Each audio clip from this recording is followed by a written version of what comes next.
ورحمة الله وبركاته. وعليكم السلام ورحمة الله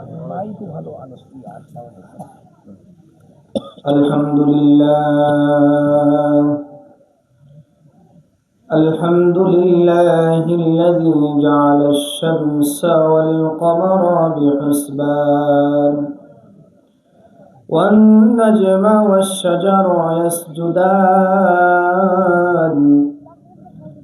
وفضل زمانا على زمان كما فضل مكانا على مكان وإنسانا على إنسان ونشهد أن لا إله إلا الله وحده لا شريك له ونشهد أن سيدنا وسندنا وحبيب ربنا وطبيبنا وطبيب قلوبنا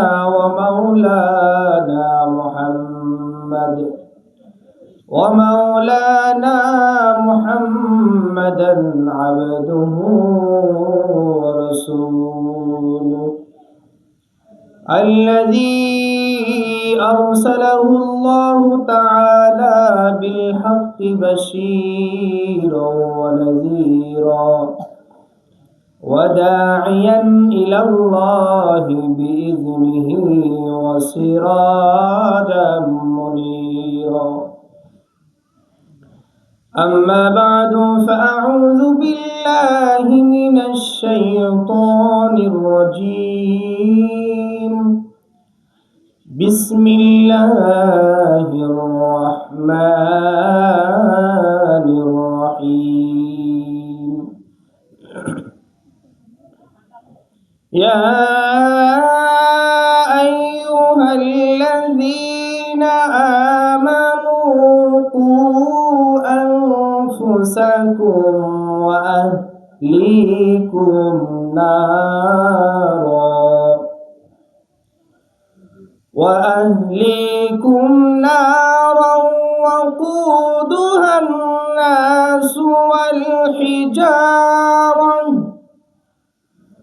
وقودها الناس والحجارة عليها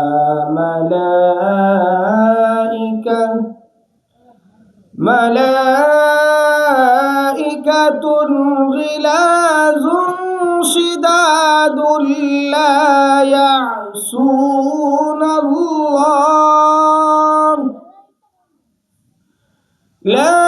يعصون الله ما أمرهم ويفعلون ما يؤمرون. وقال رسول الله صلى الله عليه وسلم: كلكم راع وكلكم مسؤول عن رعيته، فالإمام راع وهو مسؤول عن رعيته، والرجل راع في أهل بيته، وهو مسؤول عن رعيته، والمرأة راعية في بيت زوجها وهي مسؤولة عن رعيتها إلى آخر الحديث. صدق الله العظيم وصدق رسوله النبي الكريم، ونحن على ذلك من الشاهدين والشاكرين، والحمد لله رب العالمين. سبحانك لا علم لنا إلا ما علمتنا إنك أنت العليم الحكيم. بلغ العلا بكماله كشف الدجى بجماله حسنت جميع خصاله صلوا عليه وآله سلموا يا قوم بل صلوا على صدر الأمين مصطفى ما جاء إلا رحمة للعالمين মুআজ্জাজ মুহতারাম সম্মানিত উপস্থিতি, সর্বপ্রথম সৃষ্টির মহান স্রষ্টা দয়াময় আল্লাহ রব্বুল আলামিনের দরবারে লাখো কোটি সুজুদ ও শুকুর যে মহান রব্বুল আলামিন আজ আমাদেরকে তারই এক বান্দার বাড়িতে আমাদের সকলকে উপস্থিত হওয়ার তৌফিক দিয়েছেন। এই জন্য সকলে বলি আলহামদুলিল্লাহ। লাখো কোটি দুরুদ ও সালাম আকাই নামদারে তাজদার মদিনা সৈয়দুল মুরসালিন খাতামুন নবীন শফিউল মুজনিবিন হযরত মুহাম্মদ মুস্তাফা সাল্লাল্লাহু আলাইহি ওয়াসাল্লামের উপর। তো সম্মানিত উপস্থিতি, আল্লাহ রাব্বুল আলামিন আমাদেরকে ভালোবেসে মহব্বত করে তার একটা দ্বীনি মজলিসে, যে মজলিসের দাম দুনিয়ার সব কিছু থেকে বেশি, যে মজলিস আল্লাহ এবং তার রাসূলের জিকির হয়, যে মজলিসে আল্লাহ এবং তার রাসূলের দ্বীন সম্পর্কে আলোচনা হয়, আল্লাহ সম্পর্কে আলোচনা হয়, রাসূল সম্পর্কে আলোচনা হয়, কোরআন হাদিসের আলোচনা হয়, সেই আলোচনা মজলিসটাই দুনিয়ার সমস্ত মজলিস থেকে শ্রেষ্ঠ। তো আল্লাহ রাব্বুল আলামিন আমাদেরকে ভালোবেসে মহব্বত করে এই মজলিসে আসার তৌফিক দিয়েছেন। এজন্য আমরা মহান রবের দরবারে লাখো কোটি শুকরিয়া জানাই।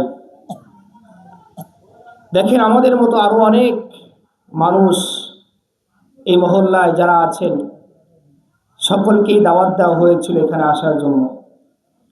সকলে হয়তো সুযোগ পায়নি, সময় পায়নি, এই মজলিসে আসার সৌভাগ্য তার অর্জন হয় নাই। কিন্তু আল্লাহ রাব্বুল আলামিন আমাকে আপনাকে ভালোবেসে মহব্বত করে তার এই মজলিসে উপস্থিত করিয়েছেন। এই মজলিস থেকে যদি দুই একটা আলোচনা আমি নিজের মধ্যে বাস্তবায়ন করতে পারি, দু একটা কোরআন হাদিসের আলোচনা, কোরআনের বাণী, হাদিসের নির্দেশনা যদি আমি দু একটা মেনে নিয়ে চলতে পারি, এখান থেকে উপদেশ হিসেবে আমি গ্রহণ করতে পারি, তাহলে আমার এই উপদেশটা দুনিয়া আখিরাত উভয় জগতের লাভজনক হবে। দুনিয়া আখিরাত উভয় জগতে আমি লাভবান হতে পারব।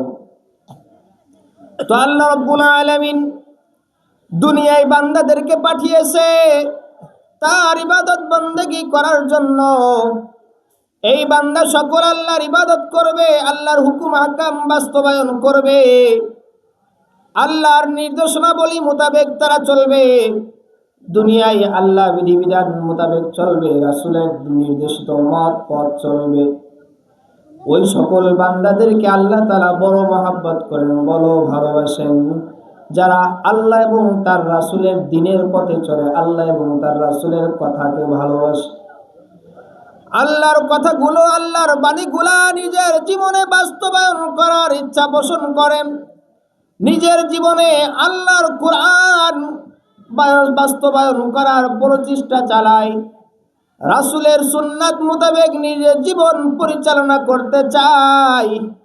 ওই সকল বান্দাদেরকে আল্লাহ তাআলা বড়ই মহব্বত করেন, বড়ই ভালোবাসেন।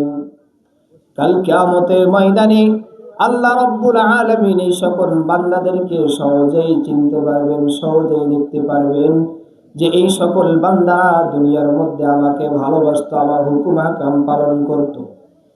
আল্লাহর নবী আমাদের এই হাদিসের মধ্যে বলেছেন, সাহাবায়ে কিরাম জিজ্ঞাসা করলেন, ইয়া রাসূলুল্লাহ, কাল কিয়ামতের ময়দানে তো অনেক মানুষ থাকবে, এত মানুষের মধ্যে ইয়া রাসূলুল্লাহ আমাদেরকে আপনি কিভাবে চিনবেন? আমাদের কি আলাদা কোনো চিহ্ন থাকবে কিনা? আল্লাহর নবী বললেন, হে আমার উম্মত সকল, তোমরা জেনে রাখো, আমার উম্মতরা যারা আমার সুন্নাত মোতাবেক চলবে, আমার হুকুম মোতাবেক চলবে, আমার নির্দেশিত পথে চলবে, তাদের চেহারার মধ্যে একটা সাদা আলো প্রস্ফুটিত হতে থাকবে। সুবহানাল্লাহ। কাল কিয়ামতের ময়দানে এত মানুষের মধ্যে আদম আলাইহিস সালাতু ওয়াস সালাম থেকে নিয়ে কিয়ামত পর্যন্ত দুনিয়ায় কোটি কোটি অগণিত মানুষ এসেছে। এই সকল মানুষ যখন কাল কিয়ামতের ময়দানে উঠবে, উম্মতে মুহাম্মাদীদেরকে কিভাবে চেনা যাবে? উম্মতে মুহাম্মাদীদেরকে আমরা কিভাবে চিনব? আল্লাহর নবী আমাদেরকে বলে দিয়েছে, আমার সুন্নাত মোতাবেক চলো, কোরআন আঁকড়ে ধরো, হাদিস আঁকড়ে ধরো, আমার সুন্নাত গুলোকে আঁকড়ে ধরো, কাল কিয়ামতের ময়দানে তোমাদের কপালে সাদা চিহ্ন প্রস্ফুটিত হতে থাকবে। আল্লাহ রাব্বুল আলামিন দুনিয়ায় পাঠিয়েছেন, দুনিয়ায় এসেছি দুনিয়ার সমস্ত চাহিদা পূরণ করে দুনিয়া থেকে বিদায় নিয়ে চলে যাব, এই জন্য আল্লাহ তাআলা পাঠান নাই। আল্লাহ তাআলা দুনিয়ায় পাঠিয়েছেন এই সকল বান্দারা আল্লাহর ইবাদত করবে, আল্লাহর তাসবিহ তাহলিল পাঠ করবে, আল্লাহর জিকির আজকার পাঠ করবে। অন্যান্য মাখলুকরা সর্বদা আল্লাহর জিকিরে রত থাকে, আল্লাহর তাসবিহ তাহলিল পাঠ করে। আমি দুনিয়ার মধ্যে এমন এক জাতিদেরকে পাঠিয়েছি যেই জাতিদের মধ্যে ভালো কাজ করারও শক্তি থাকবে, খারাপ কাজ করারও শক্তি থাকবে। আল্লাহ রাব্বুল আলামিন ফেরেশতাদেরকে সৃষ্টি করেছেন, ওই ফেরেশতাদের কিন্তু গুনাহ করার মতো ক্ষমতা তাদের নাই, গুনাহ করার ইচ্ছা তাদের মধ্যে আল্লাহ তাআলা তৈরি করে দেন নাই। তারা সর্বদা আল্লাহ তাআলার তাসবিহ তাহলিলে রত থাকে। কিন্তু আল্লাহ রাব্বুল আলামিন একমাত্র এই মানব জাতিদেরকে সৃষ্টি করেছেন, ভালো মন্দ পার্থক্য করার জ্ঞান দিয়েছেন, ভালো কাজ করার শক্তি আল্লাহ তাআলা দিয়েছে, খারাপ কাজ করার শক্তি আল্লাহ তাআলা দিয়েছে। আল্লাহ তাআলা এই সকল বান্দাদেরকে দেখতে চাই, এই সকল বান্দারা কি প্রকৃতপক্ষে আমার পথগুলো অনুসরণ করে নাকি বিপদ শয়তানের পথ অনুকরণ করে। এটা আল্লাহ তাআলা পরীক্ষা করার জন্য দুনিয়ায় পাঠিয়েছেন। আল্লাহ রাব্বুল আলামিন বলেন, ওয়ালা নাবলুওয়ান্নাকুম বিশাইইম মিনাল খাউফি ওয়াল জু'i ওয়া নাকসিম মিনাল আমওয়ালি ওয়াল আনফুসি ওয়াস সামারাত وبشر الصابرين الذين إذا أصابتهم مصيبة قالوا إنا لله وإنا إليه راجعون। আল্লাহ রাব্বুল আলামিন বলেন, ওয়ালানাবলুওয়ান্নাকুম বিশাইইম মিনাল খাউফি, আমি তোমাদেরকে কিছু কিছু জিনিস দ্বারা তোমাদেরকে পরীক্ষা করে থাকি, কখনো ভয়ের মাধ্যমে, কখনো ক্ষুধার্তর মাধ্যমে, কখনো আমি তোমাদেরকে পরীক্ষা করে থাকি ক্ষেত খামারির ফসল ফলাদি নষ্ট করার মাধ্যমে, কখনো আমি তোমাদেরকে পরীক্ষা করে থাকি তোমাদের পছন্দনীয় জিনিসগুলা নষ্ট করার মাধ্যমে, তোমাদের আপন জনদেরকে দুনিয়া থেকে বিদায় করার মাধ্যমে। আল্লাহ রাব্বুল আলামিন দুনিয়ায় আমাদের প্রিয়জন পাঠিয়েছেন, আপনজন পাঠিয়েছেন। আমার মা আমার কাছে সবথেকে প্রিয়, সবথেকে শ্রেষ্ঠ একজন মানুষ। আমার পিতা আমার কাছে সবথেকে শ্রেষ্ঠ একজন প্রিয় মহব্বতের ভালোবাসার মানুষ। সেই পিতা যদি দুনিয়া থেকে বিদায় নিয়ে চলে যায়, সন্তানের মন আক্রান্ত হয়ে যায়, দুঃখ দুর্দশাগ্রস্ত হয়ে যায়। মা যখন দুনিয়া থেকে বিদায় নিয়ে চলে যায়, সন্তানের বুক ফেটে যায় দুঃখ দুর্দশায়।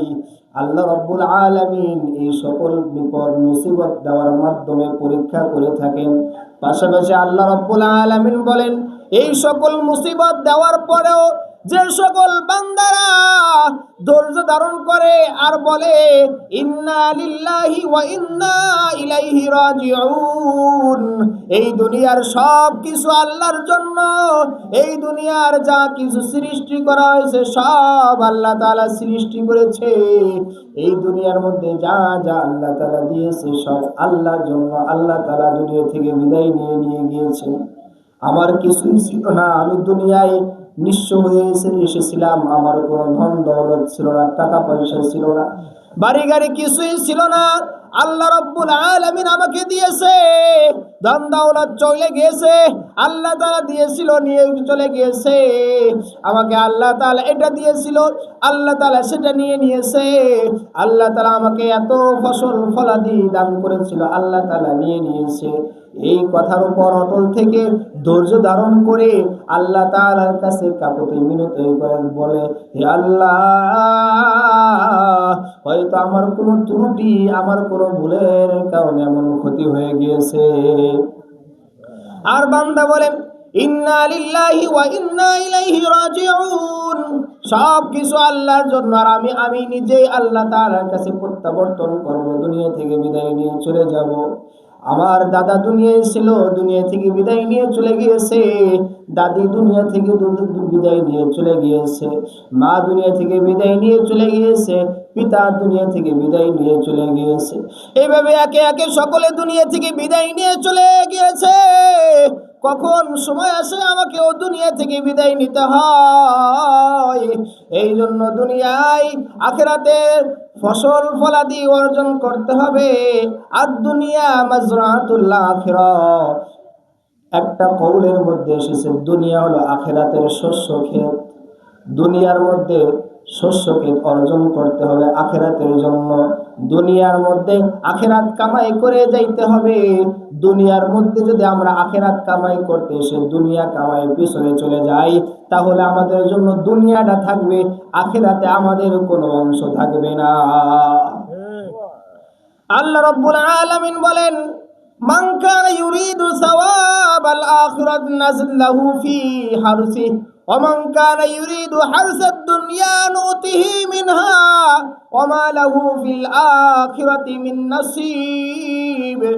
আল্লাহ রাব্বুল আলামিন বলেন, যে বান্দা চায় আখিরাত কামাই করতে, যে বান্দা চায় আল্লাহ তাআলার দুনিয়ার মধ্যে থেকে, আল্লাহ তাআলা দুনিয়ায় পাঠিয়েছেন, দুনিয়ায় থেকে আখিরাত কামাই করবে, এটা আশা রেখে প্রচেষ্টা চালায়, ইচ্ছা পোষণ করে, ওই ব্যক্তিকে আল্লাহ তাআলা দুনিয়ার মধ্যেও দান করে এবং আখিরাতে আরো বেশি উত্তম প্রতিদান দান করে।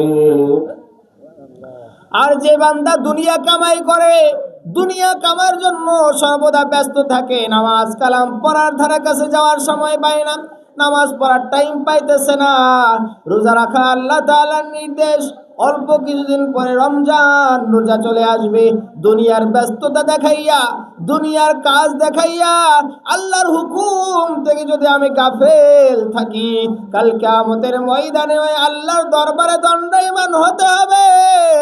আল্লাহর সামনে কি জবাব দিবা? জবাব দেওয়ার মতো কোনো অবস্থা বাকি থাকবে না। এই জন্য দুনিয়ায় এসেছি খেলতামাশা করার জন্য নয়, দুনিয়ায় এসেছি ফিতনা ফাসাদ করার জন্য নয়, দুনিয়ায় এসেছি আল্লাহর অবাধ্যতা করার জন্য নয়, দুনিয়ায় এসেছি আল্লাহর হুকুম আহকাম পালন করার জন্য। আল্লাহ রাব্বুল আলামিন আমাদেরকে দুনিয়ায় পাঠিয়েছেন, কিছু দায়িত্ব আমাদেরকে আল্লাহ তাআলা দিয়ে দিয়েছেন। রাসূল কারীম সাল্লাল্লাহু আলাইহি ওয়াসাল্লাম বলেন, কুল্লুকুম রাইন ওয়া কুল্লুকুম মাসউলুন আন রাইয়াতিহি, তোমাদের প্রত্যেকে দায়িত্বশীল, প্রত্যেকে তার দায়িত্ব সম্পর্কে জিজ্ঞাসা করা হবে। ফাল ইমামু রাইন ওয়া হুয়া মাসউলুন আন রাইয়াতিহি, আমাদের মহল্লার যে ইমাম সাহেব, মসজিদের ইমাম যে নেতা রয়েছে, তার অধীনস্থ যারা রয়েছে, তাদের দায়িত্ব সম্পর্কে ইমাম সাহেবকে জিজ্ঞাসা করা হবে। ওয়ার রাজুলু রাইন ফি আহলিহি, একজন পুরুষ সে বাড়ির দায়িত্বশীল, বাড়ির সমস্ত কাজকর্ম, বাড়ির সমস্ত মানুষদের, অধিবাসীদের সে দায়িত্বশীল। একজন পুরুষ একটা বাড়ি পরিচালনা করে, একজন পুরুষ একটা ঘরের একজন রাজার দায়িত্ব পালন করে, ওই বাড়ির মধ্যে কি প্রয়োজন হইতেছে ওই পুরুষ সেইগুলো প্রয়োজন পুরা করে। একটা বাড়ির মধ্যে কি প্রয়োজন, ঘর নষ্ট হয়ে গিয়েছে, ঘরের প্রয়োজন পূরণ করে ওই ব্যক্তি। নিজের সন্তান কিভাবে চলবে, ওই সন্তানকে সঠিকভাবে দায়িত্ব পালন করাও একজন পুরুষের দায়িত্ব। বাড়ির যে কর্তা রয়েছে, অভিভাবক রয়েছে, নিজের স্ত্রী কিভাবে চলাফেরা করতেছে সেটা তোমার দায়িত্ব, দেখাশোনা করতে হবে। তোমার সন্তান কিভাবে চলাফেরা করে তোমাকে আল্লাহ তাআলা দায়িত্ব দিয়েছে। ওই সন্তানকে দুনিয়ার সমস্ত চাহিদা পূরণ করার পাশাপাশি আখিরাতের যে সরঞ্জামগুলো রয়েছে সেইগুলোকে প্রস্তুত করে রাখা। আল্লাহ রাব্বুল আলামিন প্রতিটা মানুষকে দায়িত্বশীল হিসেবে দুনিয়ায় পাঠাইছে। প্রত্যেক পুরুষ দায়িত্বশীল, প্রত্যেক মহিলা দায়িত্বশীল, প্রত্যেক মানুষই দায়িত্ব থেকে কেউ গাফিল নয়। প্রত্যেককে তার দায়িত্ব সম্পর্কে জিজ্ঞাসা করা হবে, প্রশ্ন করা হবে।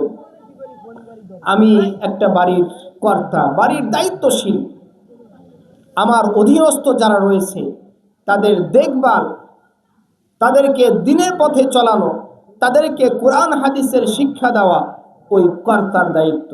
বাড়ির যে অভিভাবক তার দায়িত্ব। একজন স্বামী, তার অধীনস্থ রয়েছে, তার স্ত্রী রয়েছে, তার সন্তানরা রয়েছে। স্ত্রী বিপর্দায় যদি চলাফেরা করে, তোমার স্ত্রী কেন বিপর্দায় চলাফেরা করলো কাল কিয়ামতের ময়দানে জবাব দিতে হবে। তোমার সন্তানকে কেন তুমি দুনিয়ার মোহে ফেলাইছো, কেন তুমি আল্লাহ রাসূলকে শিখাই নাও, আল্লাহর কোরআন তুমি সন্তানকে কেন শিখাও নাই, রাসূলের নির্দেশনা বলে কেন তুমি সন্তানকে শিখাও নাই, এটা কিন্তু তোমাকে জিজ্ঞাসা করা হবে। যদি তুমি সঠিকভাবে এই দায়িত্বগুলো পালন না করো, কাল কিয়ামতের ময়দানে জবাব দেওয়ার মতো কোনো অবস্থা থাকবে না। আমরা অনেক ওয়াজ শুনি, অনেক নসিহত শুনি যে সন্তান পিতামাতার দায়িত্ব পালন করবে, সন্তান পিতামাতার সব কিছুর ব্যবস্থা করবে, সন্তান যেমন পিতামাতার দেখাশোনা করবে অনুরূপভাবে পিতামাতার দায়িত্ব সন্তানকে ভালো করে দেখাশোনা করা, সন্তানকে ভালো করে শিক্ষা দেওয়া, দ্বীনি শিক্ষা দেওয়া, কোরআন হাদিসের শিক্ষা দেওয়া। হযরত আমিরুল মুমিনিন ওমর ফারুক রাদিয়াল্লাহু তাআলা আনহু বলেন, একজন সন্তান ভালো হতে হলে কয়েকটা কর্তব্য রয়েছে স্বামীর। ওই স্বামীর কর্তব্যগুলো যথাযথভাবে পালন করার চেষ্টা করতে হয়। ওই স্বামীর দায়িত্ব রয়েছে অনেকগুলা। প্রথম 1 নম্বর হকের কথা তিনি বলেছেন। ওমর ফারুক রাদিয়াল্লাহু তাআলা আনহু 3টা হকের কথা বলেছেন। একজন পুরুষ, তার যে সন্তান, সে চায় আমার একজন ভালো সন্তান হোক। একজন পুরুষ সে চায় আমার সন্তান আমার কথা মোতাবেক চলে। আমি চাই আমার সন্তান দ্বীনের পথে চলুক। আমি চাই আমার সন্তান পিতামাতার খেদমত করবে। আমি চাই আমার সকল প্রয়োজনে সে আমার পাশে দাঁড়াবে। এরকম আমরা সকলে চাই, সকলে ইচ্ছা পোষণ করি। আমরা চাই না আমার সন্তান আমার কাজে সহযোগিতা করুক, আমার সন্তান তার মায়ের সহযোগিতা করুক, আমার যত কাজকর্ম রয়েছে সেই কাজের সহযোগিতা করুক। এটা আমরা সকলেই তো চাই। এমন অনেক সন্তান আছে না, পিতামাতার কোনো কথা শুনতে চায় না, কোনো কাজ কাম করতে চায় না। তো আমিরুল মুমিনিন ওমর ফারুক রাদিয়াল্লাহু তাআলা আনহু বলতেছেন, সন্তানকে যদি ভালো করতে চাও, ভালো বানাতে চাও, তুমি যদি একজন ভালো সন্তান চাও, সর্বপ্রথম দায়িত্ব হলো ভালো একজন মায়ের ব্যবস্থা করা। সন্তান দুনিয়ায় আসবে, আসার আগে তোমাকে বাস্তবায়ন করতে হবে, আমি আমার ঘরে এমন একজন স্ত্রী নিয়ে আসব, যে স্ত্রীর চরিত্রবান হবে, যে স্ত্রী সৎ চরিত্র হবে, যার আদব আখলাক ভালো থাকবে, পর্দা মেনে চলবে, আল্লাহর হুকুম আহকাম মেনে চলবে, কোরআন হাদিস মোতাবেক চলবে, কোরআন হাদিসের বাইরে কোনো কথা বলবে না, আমার কথার অবাধ্য হবে না, এমন একজন স্ত্রী নির্বাচন করে বাড়িতে নিয়ে আসতে হবে। ওমর ফারুক রাদিয়াল্লাহু তাআলা আনহু বলতেছেন, একজন মা যদি ভালো হয় তার সন্তান ভালো হয়, ওমরে ফারুক রাদিয়াল্লাহু তাআলা আনহুর সাথে সম্পৃক্ত একটা ঘটনাও রয়েছে। আমিরুল মুমিনিন হযরত ওমরে ফারুক রাদিয়াল্লাহু তাআলা আনহু তিনি যখন খিলাফতের দায়িত্ব ছিলেন, তিনি যখন আমিরুল মুমিনিন ছিলেন, তিনি গভীর রজনীতে প্রজাদের খোঁজ খবর নেওয়ার জন্য ছদ্মবেশে বের হইতেন, বিভিন্ন বাড়িতে ঘোরাফেরা করতেন, বিভিন্ন বাড়ির পাশ দিয়ে চলাফেরা করতেন আর মানুষদের খোঁজ খবর নিতেন যে প্রজাদের অবস্থা কি, তাদের হাল হাকিকত কেমন। তো আমিরুল মুমিনিন এক রজনীতে শেষ দিকে যখন শুভে সাদিক হবে তার আগ মুহূর্তে তিনি যখন ঘোরাফেরা করতেছেন, একটা বাড়ির মধ্যে আলো জ্বালানো দেখতে পেলেন, যে ঘরের মধ্যে আলো জ্বলতেছে আর কারা যেন কথা বলতেছে। আমিরুল মুমিনিন বাড়ির কাছে গেলেন। আমিরুল মুমিনিন ওই ঘরের কাছে গিয়ে শুনতে পেলেন একজন মা তার মেয়েকে বলতেছে, ও মেয়ে, তাড়াতাড়ি ঘুম থেকে ওঠো, তাড়াতাড়ি ঘুম থেকে ওঠো, আমাদের বকরির দুধ দহন করতে হবে, আমাদের ছাগলের দুধ দহন করতে হবে, আর দুধের মধ্যে একটু বেশি করে পানি মিশিয়ে দিও, যাতে আমরা বেশি করে লাভবান হতে পারি। ওই মা যখন মেয়েকে বলতেছে দ্রুত ওঠো, শুভে সাদিক হয়ে গেল, সকাল হয়ে যাইতেছে, দুধের ভিতর পানি মিশাবো কেউ যাতে দেখতে না পারে, ওই মেয়ে মাকে ডাক দিয়ে বলেন, হে মা, আপনি কি আমিরুল মুমিনিনের নির্দেশ শোনেন নাই? তিনি তো নিষেধ করে দিয়েছেন দুধের মধ্যে পানি মেশানো যাবে না। আমিরুল মুমিনিন যদি এই কথা শুনতে পান যে আমরা দুধের মধ্যে পানি মিশিয়েছি, তাহলে কিন্তু আমাদেরকে কঠিন শাস্তির সম্মুখীন হতে হবে, তার দরবারে আমাদের কিন্তু শাস্তি পেতে হবে।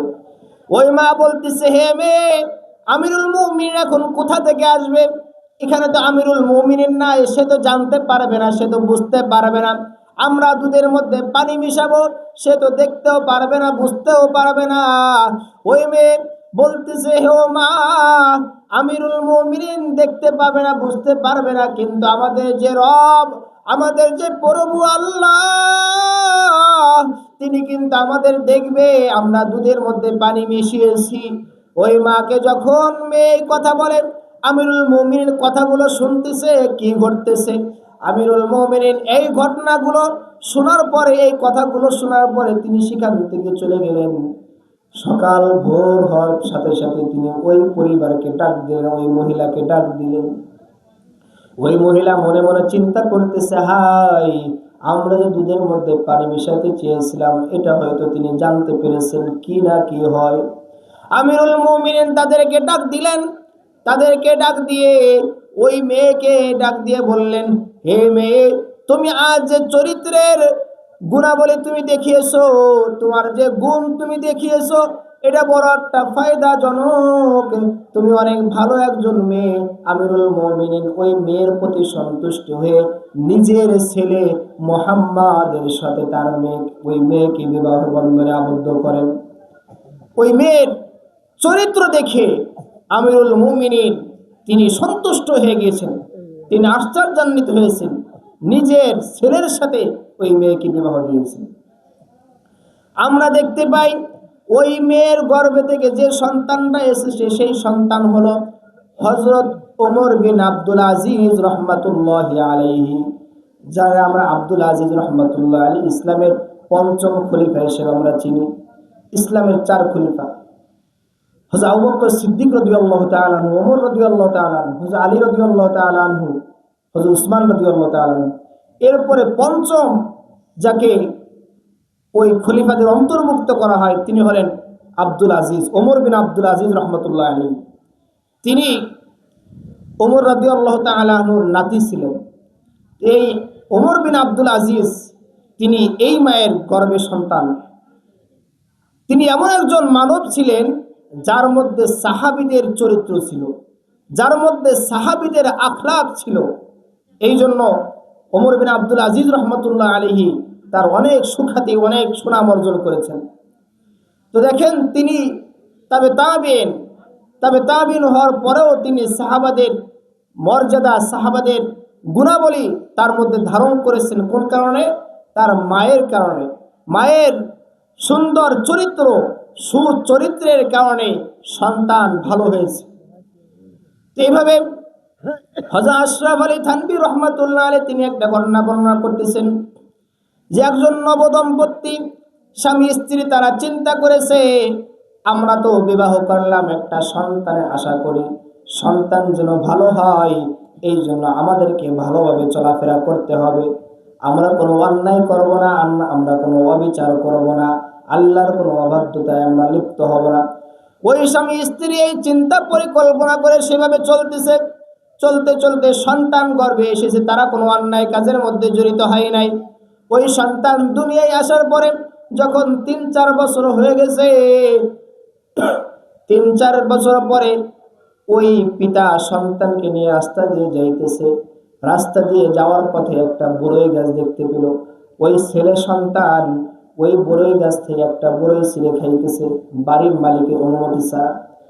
বাড়ির মালিকের অনুমতি ছাড়া ওই গাছ থেকে একটা বড়ই ছিঁড়ে খাইতেছে। পিতা বুঝতে পারতেছে আমরা তো কোনো অন্যায় করি নাই, তাহলে আমার ছেলে এই অন্যায় কাজটা কেন করলো? তাকে তো এই কাজটা কেউ শিখাই দেয় নাই, সে মালিকের অনুমতি ছাড়া কেন বড়ই গাছ থেকে বড়ই ছিঁড়লো? ওই ব্যক্তি দ্রুত বাড়িতে ফিরে আসছে।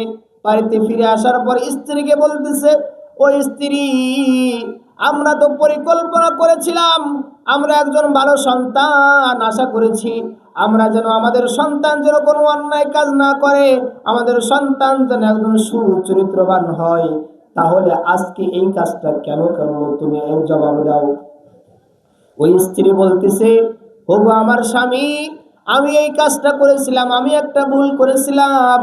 সন্তান যখন আমার গর্ভে ছিল, আমি আমার বাড়ির পাশে একটা বড়ই গাছ থেকে বড়ই খেয়েছিলাম বাড়ির মালিকের অনুমতি ছাড়া। আমি এই কাজটাও তার অনুমতি ছাড়া করেছি, এই অন্যায় করেছি। এই জন্য হয়তো আমার সন্তান আমার কাছ থেকে এই কাজটা শিখেছে। এই ঘটনা থেকে শিক্ষা হলো, পিতামাতা যদি ভালো হয় সন্তান ভালো হবে।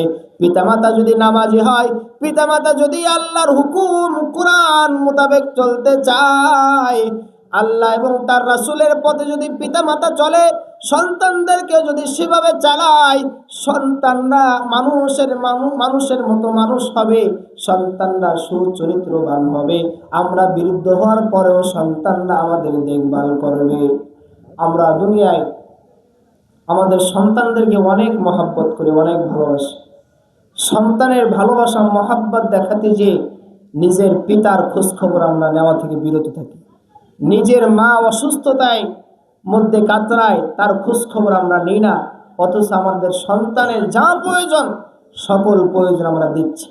ওই সন্তান যখন দেখতেছে যে আমার পিতা তার সন্তানকে সকল চাওয়া পাওয়া পূর্ণ করে, আমার পিতা তার পিতামাতার খোঁজখবর নিচ্ছে না, ওই সন্তান যখন বড় হয়, সন্তান বড় হওয়ার পরে সে তো ছোট থেকে ওই চিন্তা ধারণ করেছে যে আমার পিতা তার পিতামাতার খোঁজখবর নেয় নাই, আমার পিতা তার ছেলেকে ভালোবেসেছে, মহাব্বত করেছে, সকল প্রয়োজন পূর্ণ করেছে, সুতরাং আমিও আমার সন্তানের সকল প্রয়োজন পুরো করব, পিতামাতার খোঁজখবর নিব না।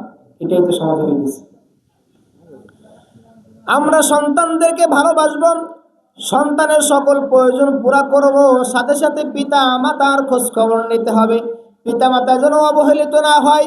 পিতামাতা যদি অবহেলিত হয়, তাহলে মনে রাখতে হবে ওই সন্তান যখন বড় হবে, ওই সন্তানের কাছে আমি অবহেলিত হয়ে যাব, ওই সন্তানের কাছে আমি লাঞ্ছনার শিকার হব। এই জন্য আসুন আমরা সন্তানকে মানুষের মতো মানুষ করি, পাশাপাশি আমার পিতা মাতার খোঁজ খবর নিয়ে তাদেরকে ভালোবাসি, মহাব্বত করি, তাহলে ওরাও আমাদেরকে ভালোবাসবে, মহাব্বত করবে। তো দেখেন, এই ঘটনা আশরাফ আলী থানভী রহমাতুল্লাহি আলাইহি তিনি নিয়ে আসছেন। এই ঘটনাগুলো বাস্তব ঘটনা, এই ঘটনাগুলোই আমাদের সমাজে রয়েছে। দেখেন, যারা যে সকল সন্তানরা পিতামাতার অবাধ্যতা করে, দেখা যায় যে ওই পিতাও কোনো না কোনোভাবে পিতামাতার সাথে এই আচরণ করেছিল। একটা ঘটনা এমন আছে যে এক পিতা একটা মজলিসে রয়েছে, ওই মজলিসে তার ছোট সন্তান পিতার মুখে জোরে একটা আঘাত মেরেছে। তো আশেপাশের লোকজন সন্তানকে ধমক দিচ্ছে যে তুমি কেন তোমার পিতাকে আঘাত দিলে, কেন তুমি তোমার পিতার সাথে এমন আচরণ করলে। তখন ওই পিতা বলতেছে তোমরা তাকে কিছু বলো না, এই কাজটা আসলে সে ঠিক করেছে, কারণ এই মজলিসে আমি আমার পিতার সাথে এমন আচরণ করেছিলাম, আমি আমার পিতার সাথে বেয়াদবি করেছিলাম, এই জন্য তার শাস্তি স্বরূপ আজ আমার সন্তান আমাকে এই চটটা মেরেছে, এই অপমানটা করেছে। এই জন্য আজ আমরা যে বাড়িতে উপস্থিত হয়েছি, তার স্ত্রী দুনিয়া থেকে বিদায় নিয়ে চলে গিয়েছে, তার সন্তান আছে। এই সন্তান যদি ভালো হয়, এই সন্তান যদি নেক আমল করে, তাহলে তার পিতামাতার রূহ মুবারকের সওয়াব পৌঁছাবে। আর সন্তান যদি দুনিয়ার মধ্যে খারাপ কাজ করে, দুনিয়াবে কাজকর্মে লিপ্ত থেকে, আল্লাহর হুকুম হাকাম থেকে গাফেল থাকে, তাহলে এর শাস্তি কিন্তু পিতামাতার কবরে থাকতে পাবে। সন্তান যখন দুনিয়ায় এরকম খারাপ কাজ করে, পিতামাতা কবরে কষ্ট পেতে থাকে। আর যখন সন্তান দুনিয়ার মধ্যে সৎ আমল করে, ভালো কাজ কর্ম করে, তখন আল্লাহ রাব্বুল আলামিন এই ভালো কাজের প্রতিদান পিতামাতার কবরে একটা অংশ পৌঁছে দেন। এই জন্য আসুন সন্তানদেরকে কোরআনের শিক্ষায় শিক্ষিত করি, হাদিসের শিক্ষায় শিক্ষিত করি। ভালোবাসা তো আমরা সকলেই দিই, আমরা দুনিয়ার সকল প্রয়োজন পুরা করতেছি, আমরা সন্তানের সকল চাহিদা পূরণ করতেছি, তাহলে কেন আমাদের এই দায়িত্ব থেকে গাফেল রয়েছে? আমরা আজ এই আলোচনা করব যে আমাদের সন্তানদেরকে কিভাবে মানুষ করা যায়, সন্তানদের ব্যাপারে আমাদের দায়িত্ব কতটুকু। এবার কয়েকবার দুরূদ শরীফ পাঠ করে, আল্লাহুম্মা সাল্লি আলা সাইয়্যিদিনা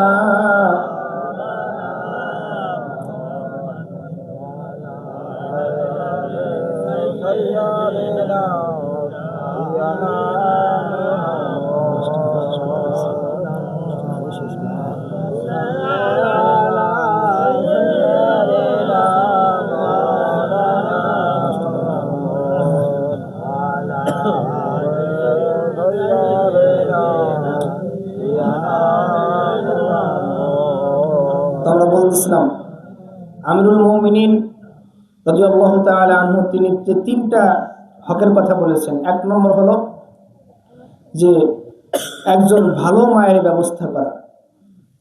তো সন্তান চরিত্রবান হওয়ার ক্ষেত্রে, সন্তান আদবওয়ালা হওয়ার ক্ষেত্রে মায়ের ভূমিকা অনেকটা বেশি। এই জন্য সন্তান ভালো হওয়ার জন্য ভালো মায়ের ব্যবস্থা করা। দুই নম্বর হলো সন্তানের জন্য ভালো একটা নাম নির্বাচন করা। এমন একটা নাম নির্বাচন করতে হবে যে নামটা সুন্দর হয়। কেমন সুন্দর? যে ভালো একটা অর্থবোধক। সাহাবায়ে কেরাম, উলিয়াদের কিরামের যে নামগুলা রয়েছে এবং যত নবী রাসূলদের নামগুলা রয়েছে, এই নামগুলো যদি আমরা নির্বাচন করি এবং যার ভালো অর্থ হয় এমন অর্থ যদি আমরা নির্বাচন করি, তাহলে কিন্তু এই নামেরও প্রভাব পড়ে। একটা ঘটনা আছে শিয়াদের, যে শিয়ারা হযরত আলী রাদিয়াল্লাহু তাআলা আনহুকে অতি ভক্ত করে, অতি বেশি মহব্বত করে।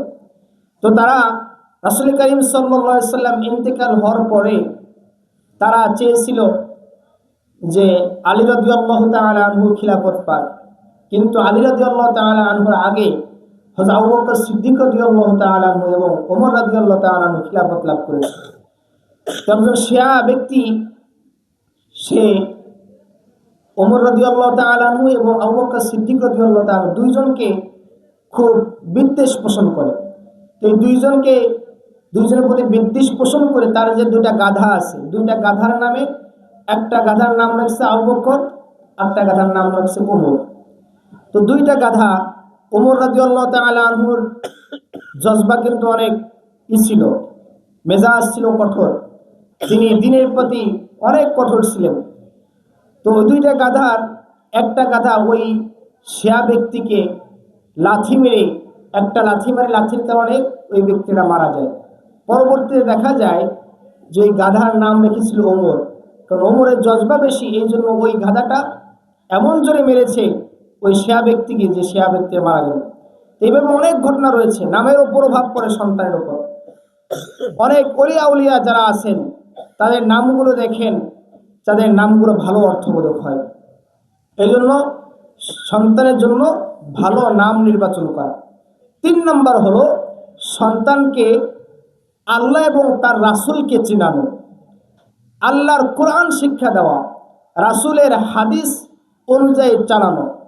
তাহলে ওই সন্তান সুচরিত্রবান হবে, ওই সন্তান ভালো হবে। ওই সন্তান যখন আমি দুনিয়ায় তাকে ভালো করে রেখে যেতে পারবো, তাকে যদি আমি সৎ বান্দা হিসেবে গড়ে তুলতে পারি, তাহলে আমি কবরে যেও শান্তি পাবো। আর যদি আমি সন্তান দুনিয়া এমন একটা সন্তান রেখে গেলাম যে সন্তান মদ জুয়া খেলে ফেলায়, দুনিয়াবি ফিতনা ফাসাদের মধ্যে লিপ্ত থাকে, নামাজ থেকে বিরত থাকে, তাহলে কিন্তু ওই সন্তান কাল কিয়ামতের ময়দানে আমার শাস্তির কারণ হবে। এই জন্য এই সন্তানকে ভালো করে মানুষের মতো মানুষ করা। তো সময় বেশি হয়ে যাইতেছে। তো আমরা যেটা দেখতে পাই, আমাদের সন্তানের প্রয়োজন শুধু জামা কাপড় দেওয়া না, সন্তানের প্রয়োজন শুধু তাকে খাবার দাবার দেওয়া না, সন্তানকে ভালো শিক্ষা দেওয়া, সন্তানকে ভালো চরিত্র শিক্ষা দেওয়া, উত্তম আখলাক শিক্ষা দেওয়া। রাসূল করিম সাল্লাল্লাহু আলাইহি ওয়াসাল্লাম কিভাবে চলেছেন, ছোট থেকে কিভাবে গড়ে উঠেছেন, তিনি তার সন্তানদেরকে কিভাবে শিক্ষা দিয়েছেন। দেখেন, হাসান রাদিয়াল্লাহু তাআলা যখন ছোট বাচ্চা ছিলেন, ফাতেমা রাদিয়াল্লাহু তাআলা আনহার ছেলে হাসান রাদিয়াল্লাহু তাআলা আনহু, তো রাসূল করিম সাল্লাল্লাহু আলাইহি ওয়াসাল্লাম তিনি যেহেতু রাষ্ট্রের প্রধান ছিলেন, তার কাছে অনেক সদকা এবং জাকাতের মাল আসতো। তো সদকা এবং জাকাতের মাল রাসূল করিম সাল্লাল্লাহু আলাইহি ওয়াসাল্লাম সহ রাসূল করিম সাল্লাল্লাহু আলাইহি ওয়াসাল্লামের পরিবারের জন্য খাওয়া জায়েজ ছিল না, হারাম ছিল। তো হাসান রাদিয়াল্লাহু তাআলা আনহু ছোট মানুষ, সে বোঝে নাই, সে ওই জাকাতের মাল থেকে একটা খেজুর নিয়ে খাওয়া শুরু করতেছে। তো রাসূল করিম সাল্লাল্লাহু আলাইহি ওয়াসাল্লাম বলতেছেন, খাক খাক ইরমি বিহা, থু থু, এটা ফেলে দাও, এটা ফেলে দাও। আমা আলিমতা আনা লা নাকুলু সাদাকা, তুমি কি জানো না আমরা সদকার মাল খাই না? তুমি কি জানো না আমাদের জন্য সদকার জিনিস খাওয়া জায়েজ নাই? তো দেখেন, হাসান রাদিয়াল্লাহু ছোট শিশু বালক, এরপরেও তাকে ওখান থেকে নিষেধ করতেছে, কারণ এই খাবারটা খাওয়া জায়েজ নাই। আমরা ছোট বাচ্চাদের ব্যাপারে বলি, ও ছোট মানুষ খাক। ছোট বাচ্চা অন্য একজনের বাড়ি থেকে বড়ই পেরে নিয়ে আসছে, গাছে আম হয়েছে, আম ছিঁড়ে নিয়ে আসছে ছোট ছেলে, আর সেইগুলো আমরা তাদেরকে আরো সুন্দর করে কেটে কেটে খাওয়াইতেছি।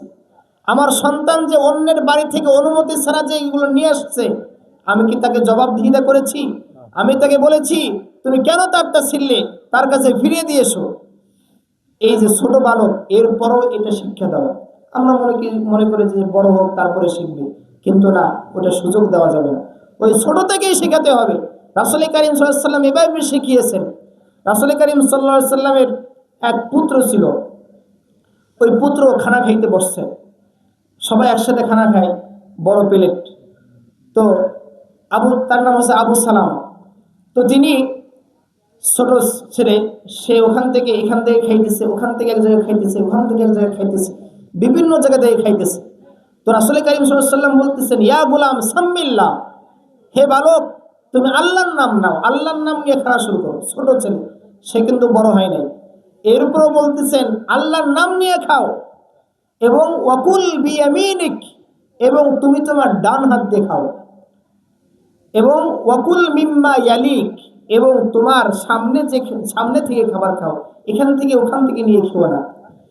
তো ছোট বাচ্চাদেরকেও রাসূল করিম সাল্লাল্লাহু আলাইহি ওয়াসাল্লাম শিখিয়েছেন এই জন্য, যাতে ওইভাবে ছোট বাচ্চাকে ছোট থেকে গড়া যায়।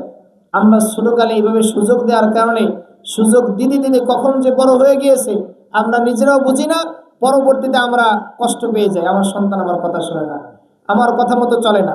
ওই সন্তানদেরকে ছোট শিশু থাকা অবস্থায় যখন 2 বছর 2.5 বছর হয়, তখনই কিন্তু সন্তানরা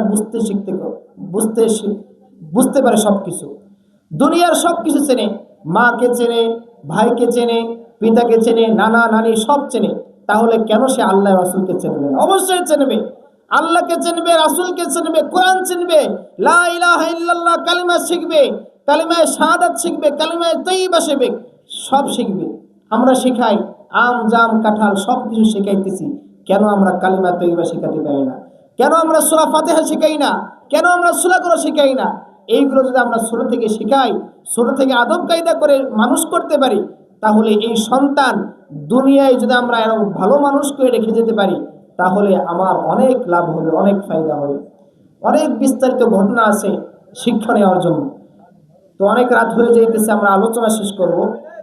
তো আল্লাহ তাআলা আমাদের সকলকে তৌফিক দান করেন, আমরা যেন আজকের এই মজলিস থেকে যে শিক্ষাটা পেলাম, এই শিক্ষা যেন আমাদের জীবনে বাস্তবায়ন করতে পারি, আমাদের জীবনে প্রতিফলন ঘটাতে পারি, এই চেষ্টা প্রচেষ্টা চালানো। যারা মা বোনরা পাশে রয়েছে তাদের বেশি দায়িত্ব, কারণ তারা সবসময় সন্তানের পাশে থাকে। পিতা তো রিজিকের সন্তানে চলে যায়, কাজকর্মে চলে যায়। ওই মা বোনদের দায়িত্ব সন্তানদেরকে ওই ছোট থেকে এগুলো শেখানো। ছোট বলে তাকে ছাড় দেওয়া যাবে না, ছোট থেকেই শেখাতে হবে। রাসূলের আমল আমাদের শিক্ষা। আল্লাহ তাআলা আমাদের তৌফিক দান করেন, আমিন। সবাই দুরূদ শরীফ পড়ে আল্লাহ।